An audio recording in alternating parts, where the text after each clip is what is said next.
I'm answering a question today. In one of my comments on one of my videos, somebody asked, can you please explain the difference between hygiene versus vanity within the Amish community? And I thought this was an interesting question because in my mind, it just made sense how they were separated. But when I started really digging in, it can overlap. So what we're going to talk about today, I'm going to define each word, and then I'm going to explore each individually, and then we'll talk about how they do or could overlap. Let's talk about hygiene first. What's the definition?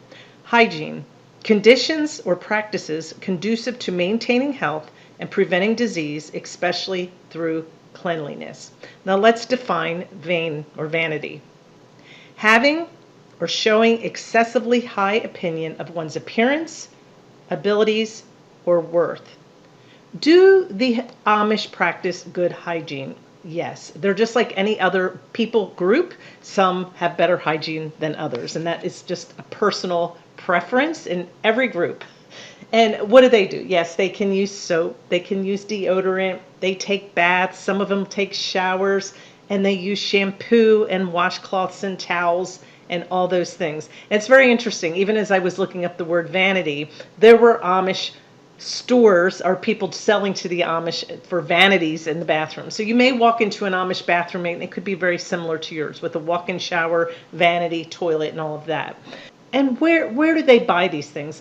Sometimes we think of the Amish. I know myself, sometimes you go back to the pioneer days when there weren't the stores where they could buy these things and people had to create their own soap and their shampoos and things like that. They just go to Walmart. They go buy them just like you do at the local store, and they use them for their hygiene. What about vanity? I thought a neat thing to do from here would be to not talk about vanity as much as talk about the opposite of vanity, and that would be humility. The Amish community practices humility. They do not present themselves as being prideful or full of selfishness, and they're very humble. So I wanted to look up the word humble. It's freedom from pride or arrogance, the quality of state of being humble. Any decision they make that have to do with things like this always go back to the Bible. So the verse that I found was Proverbs 11:2. When pride comes, then comes disgrace, but with humility comes wisdom. And then there's Proverbs 16:5. The Lord detests all the proud of heart.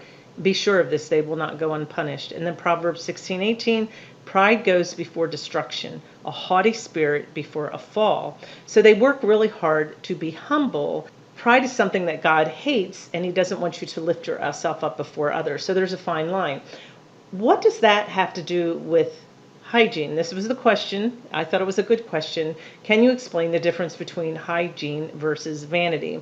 I had to make myself think about us as Englishmen. Like, how could we use hygiene to become vain? And if you look at our culture, many people will dress a certain way, and with their hygiene, they look great, they smell good, their hair is just, $200 hairdos, things like that. That, a lot of times people, not all people, put a lot of work into themselves to make sure everybody else will look at them and see them, and they carry a lot of pride. They will walk with this conceit, like, look at me, I look better than everybody else. That is when your hygiene can become a prideful thing, and then it becomes vain and it shows vanity. Can a person look nice and not be vain? I believe that you can. I think it has to do with your spirit and how you carry yourself. And I'm going to give you an example. We were at a auction about 2 years ago. Most Amish, they do dress plain. The men have their hats, their straw hats, and there are a difference with the hats depending on what community they're in. That's a whole nother video. But we were at the auction a couple years ago, and there were many Mennonite people in our community as well.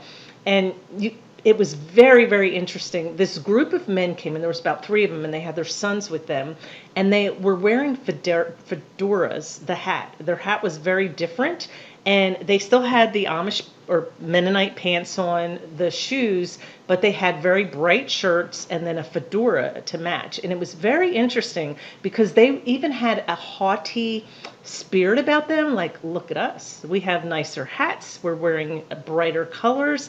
And again, I don't know their heart, but it definitely came across that way, and I found it very interesting because it was the first time for me that I ever saw a small group of Mennonite or Amish that stuck out from the others. Like, even though they may have different hats, like I said, nobody really stuck out different. And I've even walked around and looked at people's shoes, because I'm always trying to find, is there something there that makes them stand out? And even then, pretty much everyone either had those black clogs on or black tennis shoes or work shoes, and nothing that really flashed. But in that instance, their hats were flashy. So hygiene versus vanity. You can be very clean and have great hygiene, but it doesn't always have to be a vain thing or a prideful thing. It's just a practice where they have good hygiene, which will help prevent disease.